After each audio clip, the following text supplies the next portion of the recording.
Hey, thank you so much. You know, what's really interesting is that the media has tried to spin this to make it a story about me and not a story about the food industry. They want to take the focus off what the food industry has been doing and getting away with and make the story about me. They want to call me a fearmonger. You know, what's more scary, not knowing what we're eating or continuing allowing these food chemists, these food companies, and these giant chemical companies continue to pollute our food right under our noses without us having the right to know? You know, what's more scary and who do you trust? Do you trust the food industry that wants you to buy their products? Do you trust the food chemists that develop these additives? Are you trusting the director of millennials, Vance Crowe, at Monsanto for messaging? I mean, he has literally stated verbatim on Twitter that he is paid to take down snake oil salesmen like myself. He called me a snake oil salesman. I mean, that someone who was promoting organic,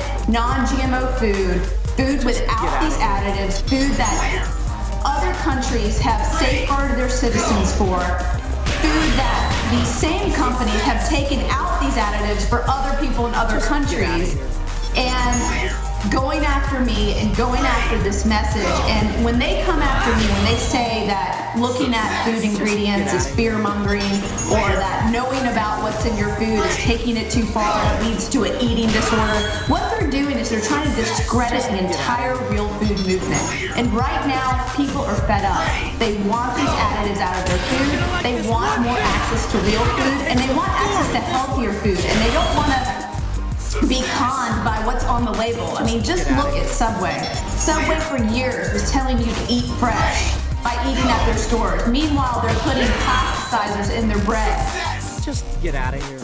We need to really rise up together, and we need to hold these food companies accountable. And that's what I've made my mission to do. And it's because of the health issues that I turned around. I mean, I went from 6 to 8 prescription drugs to 0 when I started looking at the ingredients in my food and moving towards an organic, non-GMO, real food diet. And in my book, The Food Babe Way, which you guys have an advanced copy, but this book is going to give people the plan, the tactics, the habits, everything they need to know in order to navigate this over-processed world we live in, where the food industry is making the conversation out there. They're the ones deciding what to put on Food Network during the commercial break. I mean, the fact that Monsanto has had to go on this massive PR campaign, putting ads on the radio and on Pandora station. I mean, it's everywhere.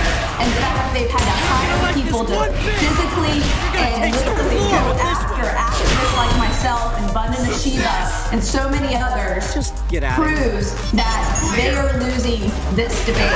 They are losing this game. The consumers want access to real food that isn't tainted with their chemicals, and we're going to rise up because together, I know we're going to be able to change the industry.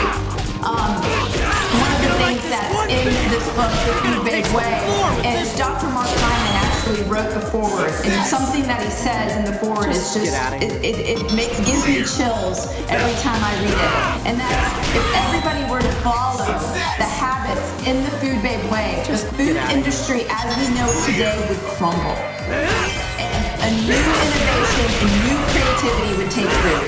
And that's what I'm looking for, is a system that we can all just be part of, and we can eat, because we don't have a choice not to eat food. And we can be healthy as a nation together and reverse the rise of disease. What's really interesting is what they're doing is they're taking a play right out of the tobacco playbook. Back in the 1970s, they said that the consumer advocates, the ones that were speaking out against secondhand smoke, were causing smokeophobia and cancerophobia. And these were the same scientists that worked for Harvard Medical School that went on record in front of Congress and said, you know what? We don't have the scientific data. What we need to focus on as a nation is we need to focus on, number one, transparency.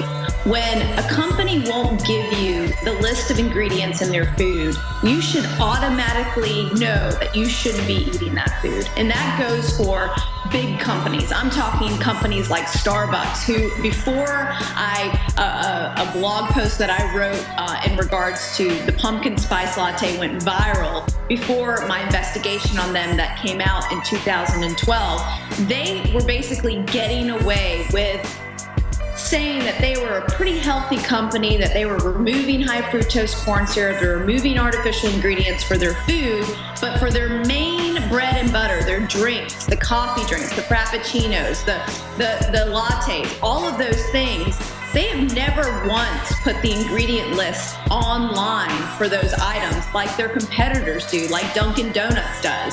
And so for this long, and up until this point where they finally committed to do this after, huge wave of media attacked them for not being transparent, they basically told the public, you know what, drink our coffee because it's the best, and we're not going to tell you what's in it. And that's the type of scenario that I say the American public should fight back, and they should also say, you know what, I'm not going to support companies that don't tell us what's in their food. The same goes for Papa John's. Papa John's is a huge, giant manufacturer of food, has one of the most popular pizza chains in the United States. Even their labeling on their marketing says better ingredients, better pizza. Well, how do we know if it's better ingredients if they don't label their ingredients that they're selling to the American public? If you look at Domino's, you look at Pizza Hut, you look at any of their